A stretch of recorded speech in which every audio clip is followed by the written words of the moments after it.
Talk continues now on WRHI. Brought to you by Founders Federal Credit Union. Relax, you're with Founders. And back we are here at Substation 2, Cherry Road across from Winthrop. Local author David Manderbach is with us today. His brand new book, Fake History of the American Civil War. It's pretty interesting. I'm still chuckling over what I learned and you confirmed about how Abe Lincoln handled the press. He got along with the press about as well as Donald Trump does. The only difference is when he didn't like him, he arrested him. That's right.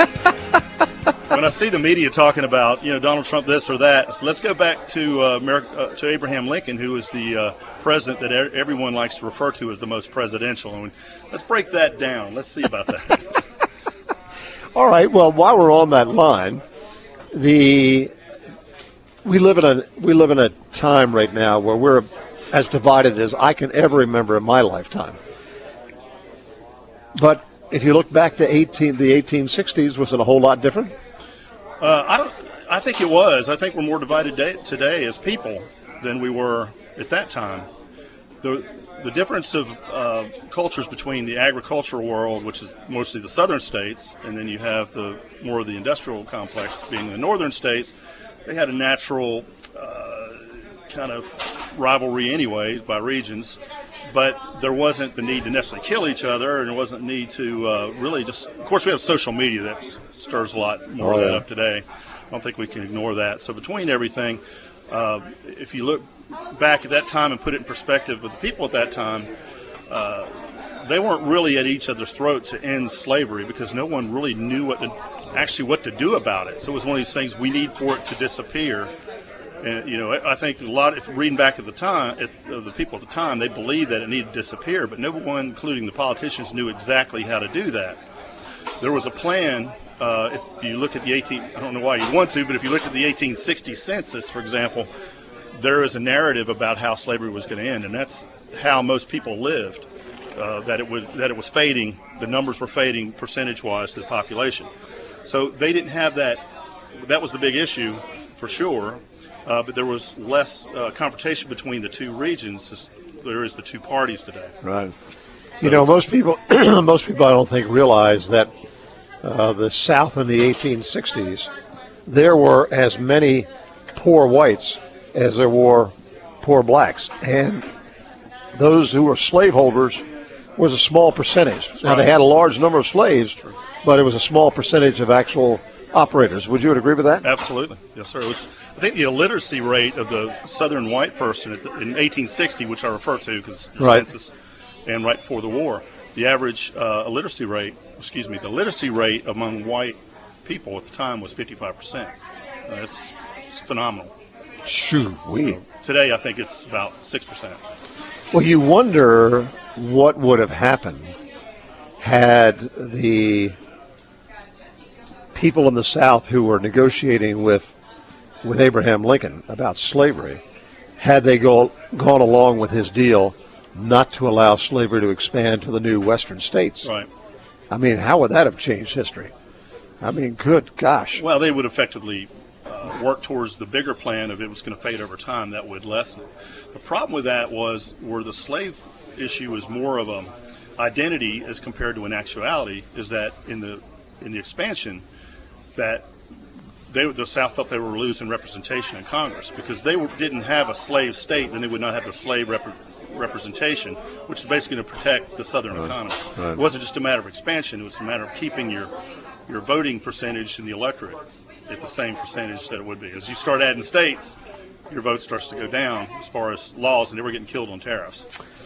Another thing that we're going through here today has to do with all the Civil War memorabilia that is all over the cities all over the place. We see statues being torn down. We see them being put in museums. The Confederate battle flag, we all know what happened with that here in South Carolina. What are your thoughts on all that? That had a lot to do with me going ahead and putting this in writing because I think it goes back to we need to look at our history in the big picture. Our American history is for all Americans. Doesn't matter your color or what have you. It's not important if your relative was a president or a pauper. Still, you had a contribution. Your people had a contribution to our country. So when you start tearing monuments down, you're trying to pull one person out of an entire big picture and then go to one decision they made or one particular part of their life and judge it, and then you're going to censor that history. I don't think that's healthy. Now, the movement to destroy monuments it's been so rapid, I can't keep up with it. I had an Excel spreadsheet for a while keeping up with monuments that are being removed, and it's daily. And unfortunately, a lot of it's government sponsored. That they're allowing a lot of the crimes to be committed to tear these things down. Well, you wonder how far this is going to go, because if you take a look at our founding father, George Washington, he was a slaveholder. Yes, he was. Thomas Jefferson, he was a slaveholder. By our standards today, that is abhorrent. We would want nothing to do with it. Absolutely. But back 200 years ago plus, that's the way the world was. Well, no one woke up and said, "I don't want to own slaves anymore. Let's go release them." You could release whatever you have, but you can't release your neighbors. So it's very complicated. Any other things that you, of particular note, that you came up with the book?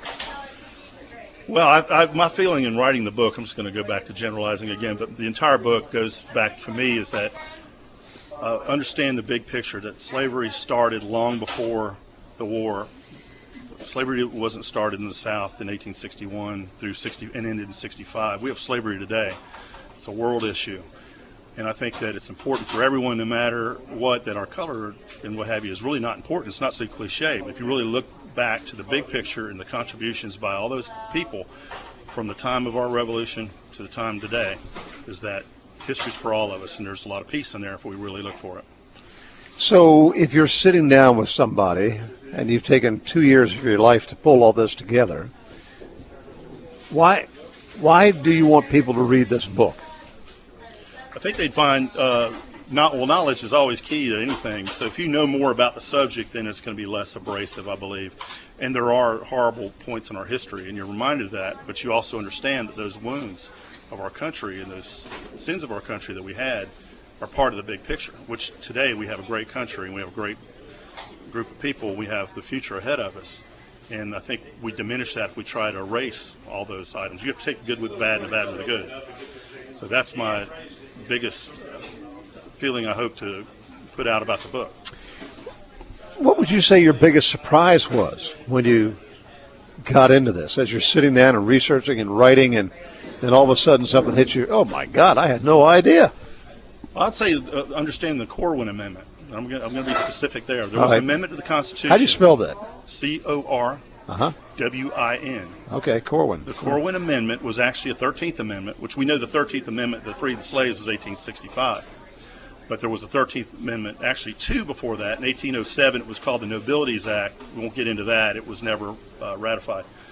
In 1861, the first couple of months of 1861, there was an amendment to the Constitution that was proposed by this Corwin fellow. It was actually drafted by Jefferson Davis. Of course, the southern states were seceding at the time, so there was some changes going on. Jefferson Davis was within days in the South starting the Confederate government. But this amendment was put together that would actually have made slavery legal in our Constitution and could never change, to protect slavery for the rest of our existence. Pretty heavy and pretty negative.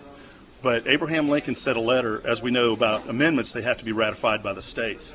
Abraham Lincoln sent letters to every governor in the South encouraging them to accept the Corwin Amendment and come back into the Union. So it surprised me that that happened. Lincoln supported it, brought it up in his March 4th inaugural, and by March 6th was putting in motion to resupply the forts, which is, one thing leads to another we won't go to. But this amendment shocks me that existed, and it was passed by both members, or both houses in Congress, the House of Representatives and the Senate, and ratified by 6 states. And the only reason it didn't finish is because the war started, and that amendment still exists in the Library of Congress waiting for full ratification today. It was never killed. Oh my gosh. It's amazing. Whoa. So that's really where I base the war was not started over slavery, because Lincoln spoke highly of it on March 4th and was starting the process of war by March 6th. Yeah, as we've mentioned before, Lincoln actually supported, I don't know whether that's the wrong word, he would tolerate slavery as long as it stayed where it was. He did not want to see it expanded. And that's something that you just don't hear. You just don't hear anybody talking about that. Well, you're right, and it couldn't expand. I mean, it would have. We were at a crossroads. Something had to happen. Something had to give. I believe it was something serious was going to happen, and that ended up being a war. It killed 800,000 people. Gosh almighty. So if slavery wasn't the one issue, again, was it just a culmination of things? As you say, we had two different societies is what we had. Right, absolutely. We had two different cultures. Well, the Constitution side of it was a state-run government, and the federal government was there to make all that work for the states, which transformed into a federal government with states. Right. That makes sense. But the federal government now drives the states. So in those days, banking was not settled. Banking was handled on the state level, sometimes county level.